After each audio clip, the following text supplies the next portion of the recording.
エナジーの井原です。今から新しく開発した PG シェードを説明します。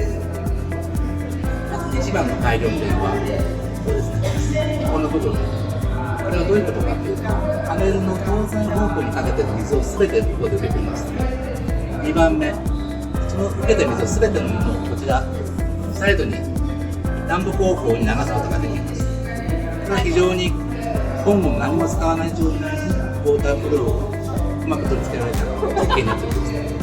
で、最後は足です。今まではこの足は鉄を使っておりました。鉄を使うことによってメッキとかこういうことに問題がありましたが、アルミ製を使うことによって20年間耐えられるような設計になっております。